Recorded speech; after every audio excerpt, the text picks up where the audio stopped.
With a previous slide, we discussed intersectionality and the various categories that intersectionality envelops.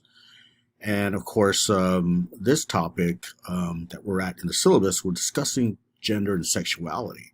So now we're going to focus more exclusively on that.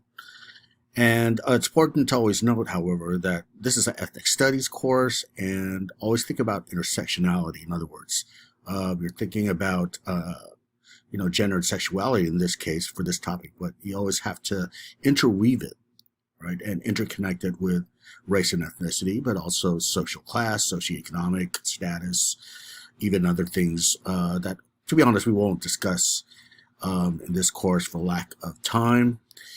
Things like religion, spirituality, ageism, all that stuff. Okay, but this is part of Crenshaw's notion of intersectionality, how it's all interconnected. Okay, basically, I want to remind the students not to forget the interconnection, even though we're sort of isolating our discussion now, mostly on sexuality and gender.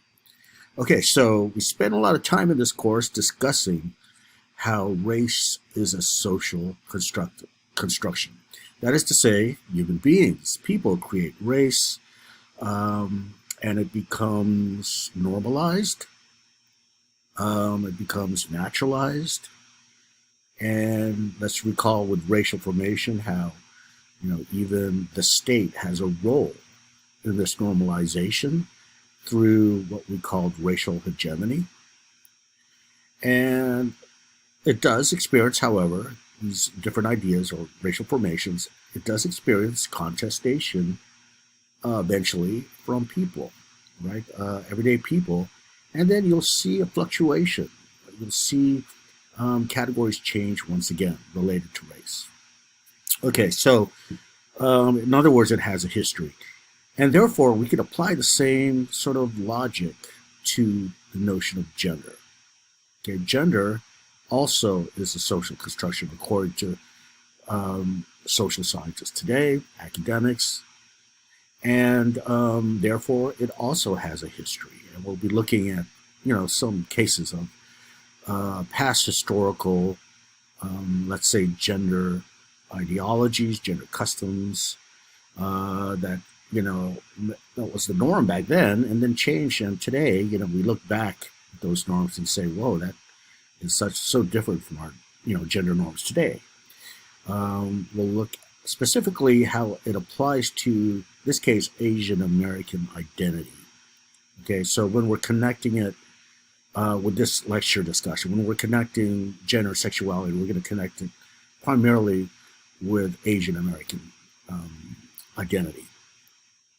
Certainly, you could spend, other lecture material on, let's say, African American gender, Latinx gender, so forth. Okay, but for this, again, for lack of time, we'll focus mostly on Asian American identity as connected to gender and sexuality. Okay, so yes, gender is a social construction, it has a history, and we create gender, right? And therefore, we have to ask the question, what becomes normalized, right? Well, to begin this idea of normalization or naturalization, let's look at this distinction here on the slide. We have sex versus gender versus sexuality. Okay, and feel free to come up with a distinction on your own. Feel free to pause this recording and try to conceive of the distinction between all three. And the reason why I'm asking you to do that is because we often use all three terms interchangeably, right? So in any case, when you think about it, there are distinctions between all three categories. And students are usually able to discern this during, class discussion, right? Well, when we think about sex, we think about mostly biological or even reproductive organs, right? These are what you could call primary, sex traits, right? And then you could think of secondary sex traits, right? That are associated, but less about reproduction, right?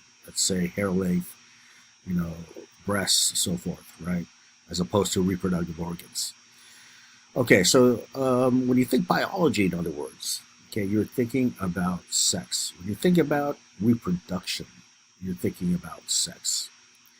Now, notice that in today's society, we use the term sex and gender interchangeably, right? We'll ask, even in questionnaires, what's your sex or what's your gender, right? You'll quite often see the word gender rather than sex, actually, if you're filling out a given questionnaire, right?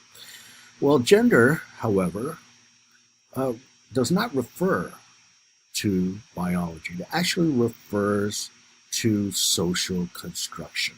Okay, so when we're talking about social construction, we're really relating it to gender, not really sex. Okay, for the most part.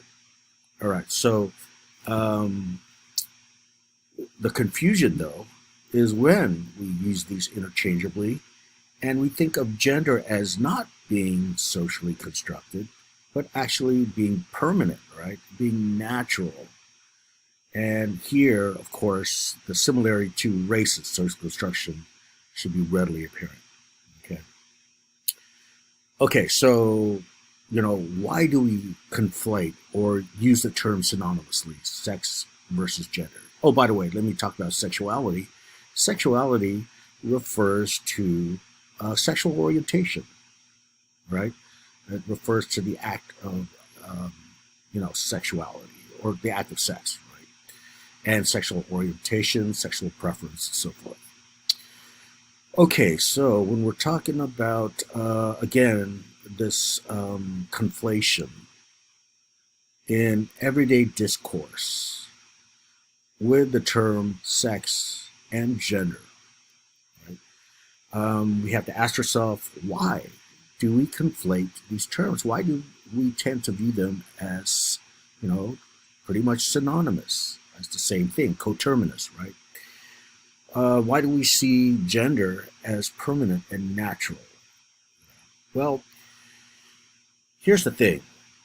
If gender is a social construction, right, um, we have to remember that when we talk about sex, clearly we're talking about biology, right? There are people that are biologically men, people that are biologically women, and moreover, there appears to be a correspondence between biology and behavior, right?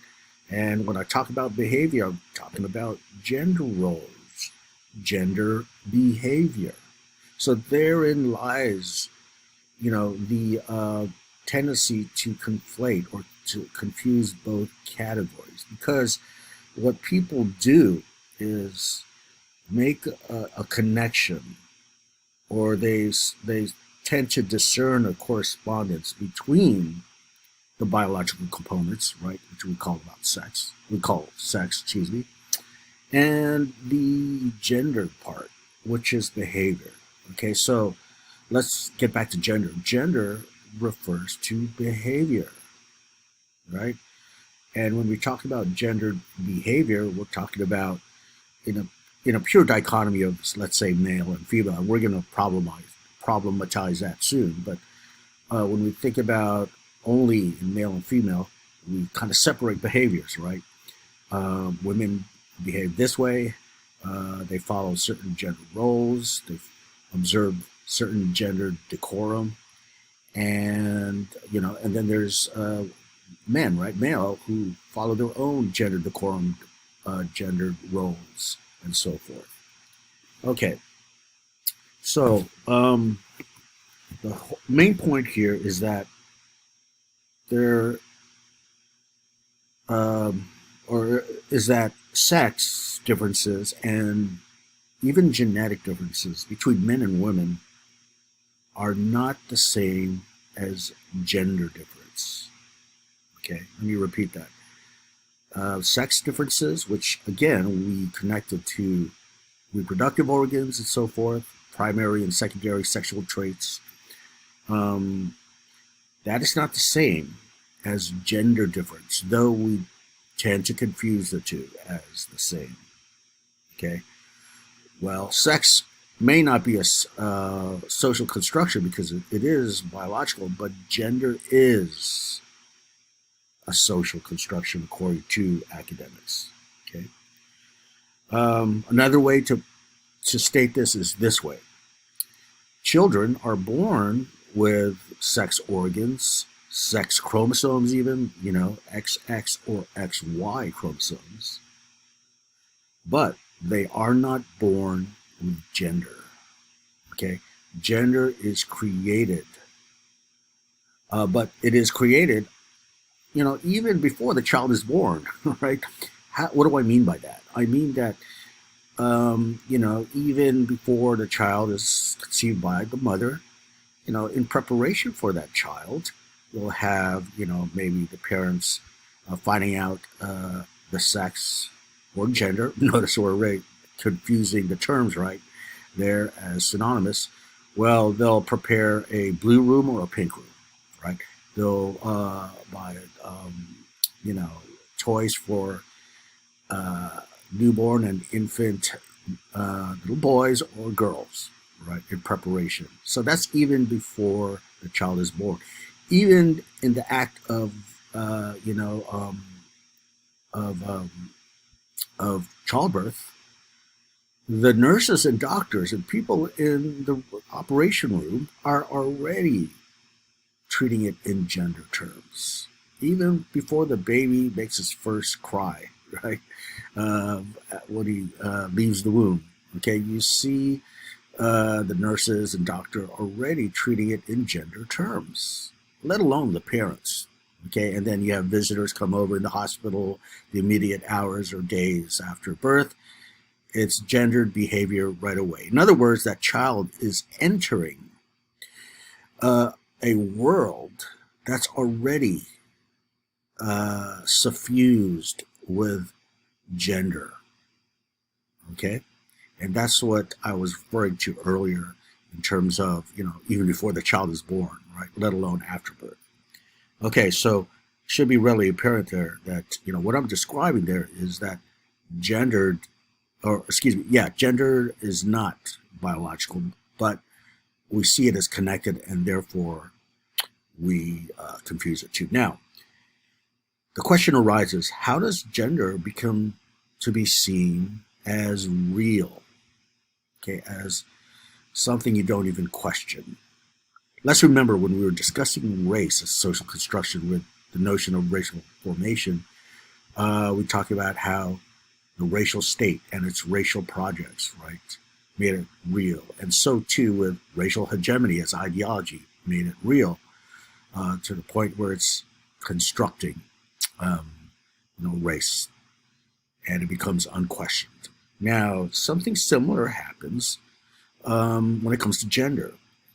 Gender is acquired through socialization. Okay, gender becomes, quote, real through social interactions. Okay, in other words, in the words of a well-known sociologist of gender, quote, people do gender. Okay, people do gender.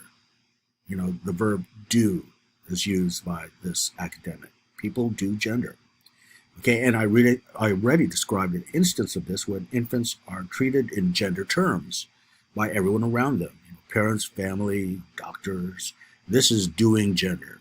Okay, and then let's say as a newborn or a toddler, you already have pink for girls, and boys, blue for boys, and then the child gets older, boys play with certain types of toys, trucks, girls with other types of toys, dolls. The clothing, of course, is very gendered. Girls wear dresses, boys don't, right? And then, you go through more and more socialization in everyday social relations and social interactions. Okay, everyone in society, unless you're living under a rock, is socialized in gendered behavior from a very early age. Okay, things like gender roles, like I mentioned, whether it's your clothing, your hairstyles, as we become boys and girls, We do gender. When, for example, if you're a girl, you learn to cross your legs when you're sitting. Why do we do that? Well, women or girls wear dresses, right? And why do they wear dresses? Because it's the proper thing to do for girls. It's been socially accepted through socialization, right? And of course, you can think of parallels similar to boys, right? And even as that child enters school, and other institutions that you're immersed in a society, you know, even the teachers, they treat boys different from girls through this gender decorum. Teachers will, it's been shown in studies actually that teachers respond differently to boys compared to girls, even if they're responding to the same behavior, right? So, in other words, gender shapes a teacher's response in class, all right? So, socialization, of course, continues into the teens and adulthood. Men and women learn to perform gender specific activities. Again, you think about grooming, for example, or style, clothing, behavior. Even, we talked about crossing your legs earlier. Well, women are taught that it's okay to raise your pinky when you drink from a cup, right? For example, men don't do that, right? It be considered feminine and a sort of trespassing of gendered boundaries, and you might even be poked fun at, right? Um, some argue that even things like a public men's room and women's room actually reinforces this gendered world, right? The fact that it's the same bodily function, right, that we all do, but you separate it according to sex, because from the very beginning you're taught that the distinction must be made even in, private lives. Okay, so that's the idea of gender being socialized, and that's how it becomes real, to the point where it largely goes unquestioned by most people. Okay. Now, I just mentioned earlier that gender has a history. Okay, so when we look at things, let's say with boys associated with blue and girls associated with the color pink. Okay, that actually was turned around um, in the 19th century and early 20th century. Okay, whereby little boys were associated with pink and girls with blue. Isn't that interesting how, pink was seen as the natural color for little boys? It was not uncommon to associate pink with little infants who were boys, right? Or young children, toddlers, for example. Okay. Same thing with dresses, by the way. Young toddlers, regardless of boys or girls, all wore dresses. Okay, now this is before, disposable diapers and all that stuff. Maybe that played a role, but nonetheless, it was completely acceptable in the 19th century for toddlers to wear dresses. Okay. Now, think also of gendered roles, right? Think about masculinity versus femininity today, and think how it's defined today, right? For example, um, masculinity. That's usually defined today or demonstrated today as being sort of, you know, um, physically you're strong, you're in shape, you have muscles, you carry yourself a certain way, right? And you wear certain clothes that indicate, right, how masculine you are, right? Now, it's interesting to note this. That's an example of a gender role, right? Um, in the 19th century again, okay, so we're comparing different periods in U.S. history in terms of gender roles.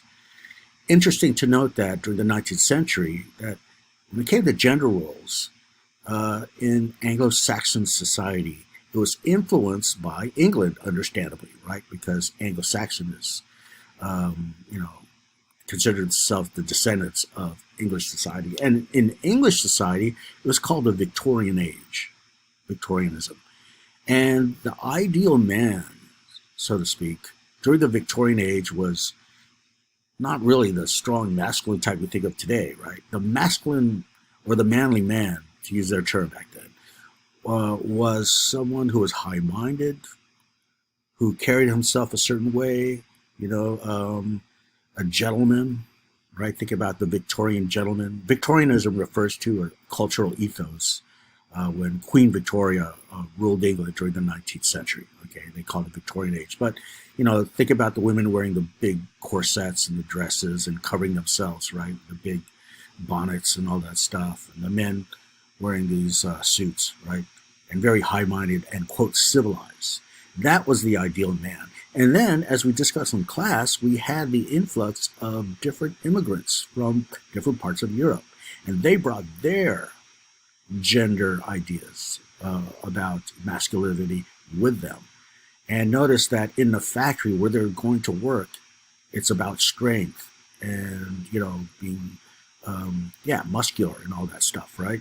So that took over. It's interesting to note how this is a bottom-up sort of influence in American society when it comes to gender roles, how the lower classes, that is to say the immigrant population working in the factories from different parts of Europe, would influence, they would displace the earlier Victorian rules of the manly man being high-minded and civilized. That would be replaced. They would be looked at as, quote, wimps, right? And it would be replaced by that hard-working, masculine, muscular man working in the factory. And still today, you can see remnants of that in our gendered ideology of what is masculinity in 2020. Okay, so look at that. You see that fluctuation in gendered sort of roles, right? Not to mention like notions of women as being, you know, relegated to the home. They can't work, go outside to the public sphere, right? They must be confined to the domestic sphere, right? And that obviously changed in our post-industrial society, when in our service economy, where the typical family, you need two breadwinners, both parents, right? Okay, so we are going to continue with the next slide with the notion of gender performativity and other related topics.